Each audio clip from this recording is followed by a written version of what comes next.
Do you ever think it's strange how President Biden keeps calling for a ceasefire in Israel, but not in Ukraine? The entire world is on the brink.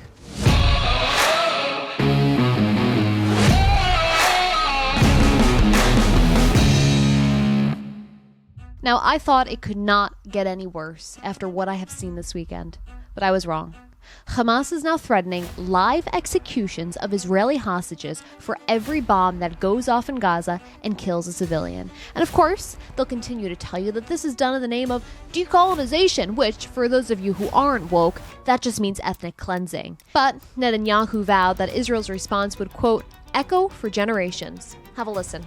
But I promise you, dear citizens, at the end of the war, all our enemies will know it was a terrible mistake to attack Israel. What we will do to our enemy in the next few days will echo for generations. And once again, Americans are demanding to know, where is the president? He called a lid on Monday before noon, that is, with 11 dead Americans and perhaps Americans even being held hostage. President Biden needs to take a page out of President Trump's playbook. Donald Trump tweeted back in December of 2020 some friendly health advice to Iran. If one American is killed, I will hold Iran responsible. Think it over. We need President Biden out there telling Hamas and Iran, make no mistake, if another American is taken hostage or killed, you have crossed the Rubicon once and for all. That's not to say they haven't already done it with what they've done, but I don't think the Biden administration is going to react too strongly.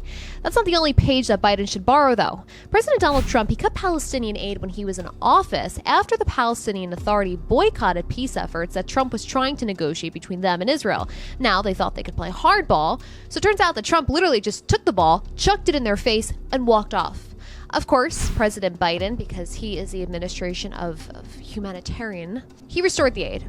And the State Department said back in 2021 that they could not guarantee that the humanitarian aid meant to support the Palestinians in the Gaza Strip would not be taken and used by Hamas to restock their military supplies. But somehow, 2 years later, we are supposed to be confident that the State Department knows that when they say that none of the $6 billion that we just gave to Iran was used to fund terrorism, they're telling the truth and they know it 100% for a fact. And I think Lindsey Graham has the right idea on what our approach should be to Iran and any other hostile nation out there. Have a listen. For every Israeli or American hostage executed by Hamas, we should take down an Iranian oil refinery. The only way you're going to keep this war from escalating is to hold Iran accountable. How much more death and destruction do we have to take from the Iranian regime?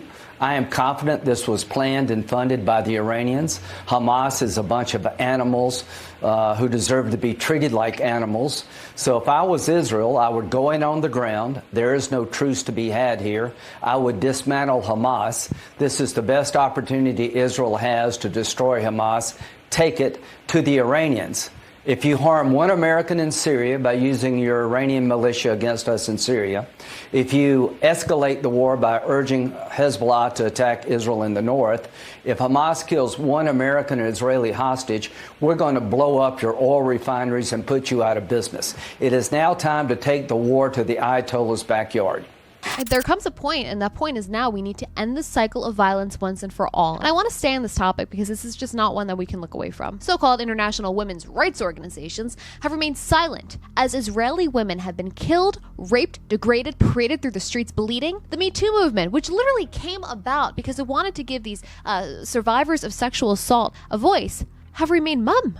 So let's get it straight for everybody who's a little curious about what their mission is. These organizations don't give a rat's ass about women. They care only about women and women who can help them further their political goals, okay? But these organizations right now are too busy pussyfooting around these non-binary alphabet soup whack jobs to speak up about blatant injustice.